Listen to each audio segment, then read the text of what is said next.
And so here's my thoughts. You may not be sending out the offers enough, but the offer itself needs to be enticing. So for me, 20% is the lowest type of offer that I send. I think that gets somebody's attention, 20%. And then I think that bigger offers are better. Download your free reseller resource guide today. I constantly update and share with you discounts, favorites, tools, and resources to help you with your reselling business. After the video, click the link in the description and get your totally free guide today. So Poshmark seller mistake number 1 is not sharing enough. So most sellers don't share enough, especially if you're part-time sellers, because you're busy and you're at work, or you're traveling to and from your work, or maybe you travel for work and you have your family and all your other reselling tasks to do, like being out thrifting or whatever. So I hear that many people share once a day. I hear that many people share 3 to 5 times a day. And I'm here to tell you that that's not enough if you want to make more sales. You could be making more sales if you only just shared more. If you're sourcing online, you could search for anything. If you wanted to sell all the Western boots or all the Western shirts because you just want to have a store full of Western stuff, you can specifically search for all the Western stuff, only look at Western stuff, and only order Western stuff. Lo and behold, there you have it. Whereas if you go to the bins and you're looking for Western stuff, you're going to be sifting through every cockamamie thing to maybe find something Western. Or the same thing if you go to, the Goodwill with racks, like retail Goodwill, you'd be searching through to eventually come upon something that's Western. And so I feel like you could not only curate a closet, but you could really focus in on higher sell-through items, higher value items, specific brands you want to focus on, specific fabric contents. You know me, I love cashmere. What if I just said I haven't done that yet. Maybe I should only look for cashmere items. That would be awesome. And that's only what I purchased. From here on out, that would be pretty cool. So keywords are the lifeblood of our business. We don't make sales without them. Yes, every clock is right twice a day. You'll randomly make a sale here and there, of course, but if you're constantly missing out on keywords, you're constantly missing out on sales. And this is a very easy thing to fix. So think about how a buyer would search for your item. But so if you're making any of these mistakes, I hope that the fixes that I've mentioned here, whether it's Posh or VA at the very minimum, or just the way I do the keywords, or adding a bundle discount, any of these things are quick, easy fixes that could help you just automatically get more sales based off the things that you're doing. And I think always trying to get more sales out of less or the same work, that's how I operate. That's what all of my tools and tricks and tips and everything is about. I don't shop at thrift stores anymore. Almost all of my inventory as a 6-figure reseller comes from Helpsy Source. I've been ordering boxes and pallets from Helpsy for years now. I love that I can spend my time working on my business and not wandering around thrift stores and digging through bins for hours only to come away with okay items. Now with a few clicks, I get exactly what I want to sell, all shipped to my door, often with free shipping and always with a discount code.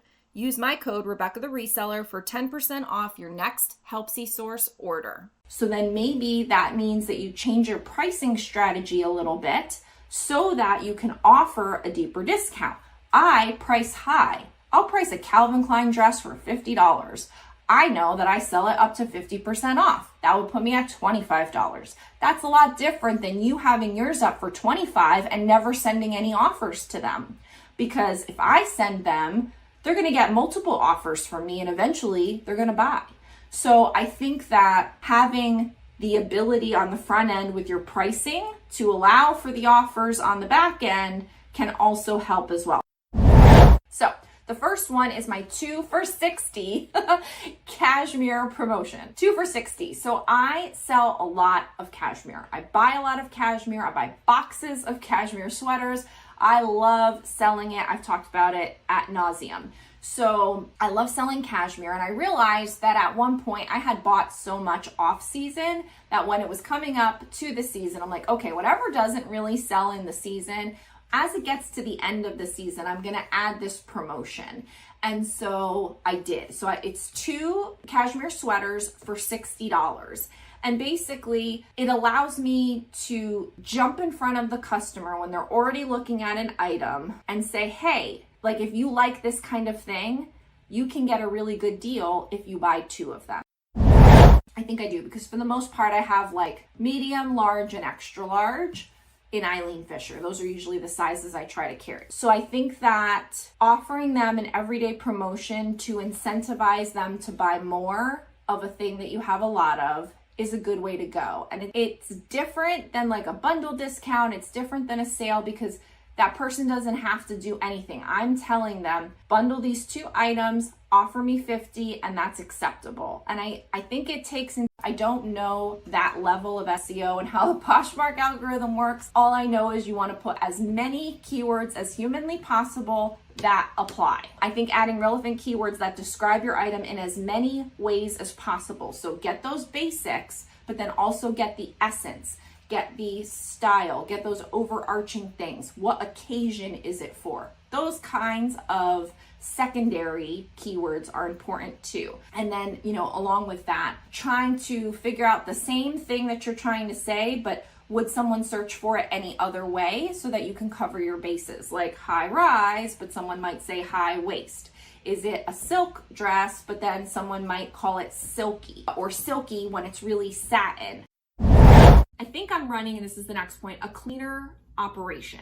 Like I'm ordering things, they come in, I process it, I get rid of the box, I deal with the item, and it goes into inventory. That's it. There's no giant IKEA bags full of piles, things to sort, things to fix, things to mend, things to wash, piles and death piles and IKEA bags full of things. Like I'm saying IKEA, like I used to come home from the bins and sometimes it would take me a couple days to like even deal with what I had just bought, and then I'm adding it to the things that I have on my rack, but now I'm kind of reordering what things I'm gonna do next. And maybe that's just me, but I felt like when I order stuff, I already knew what I was getting. I already knew what it was. I'm bringing it in, I'm processing it, I'm moving it out. And I feel like the process is a lot cleaner, a lot smoother, a lot faster, and that's it. And I feel better about that. I feel better that the operation runs more smoothly this way. Paying up for an item is $5 or more, because if you're shopping at the bins, you're buying it for $1. So paying up is $5 or more for an item. And I pay up for items that meet most of these kinds of criteria. 1, I can list it for $50. 2, I have sold it before and a few times over, so I feel confident that it's something that would sell. 3, in the past, it's sold relatively quickly for me. 4, I've sold it for over $30 or at least double what I paid for it. Not going to the bins or not going to a Goodwill retail has become extremely efficient and convenient in that I'm not actually spending time going through bins or going through racks. I'm not actually spending money on gas or tolls to go there and back. I'm not actually spending that travel time. I'm not actually spending any money on travel, and I'm not actually picking up bad food on the way home, because that was a big thing. I would go to the bins and I'd get so hungry that I would pick up like Chick-fil-A or something on the way home, and that was bad for the waistline, bad for the pocketbook, bad. But I love that Polynesian sauce.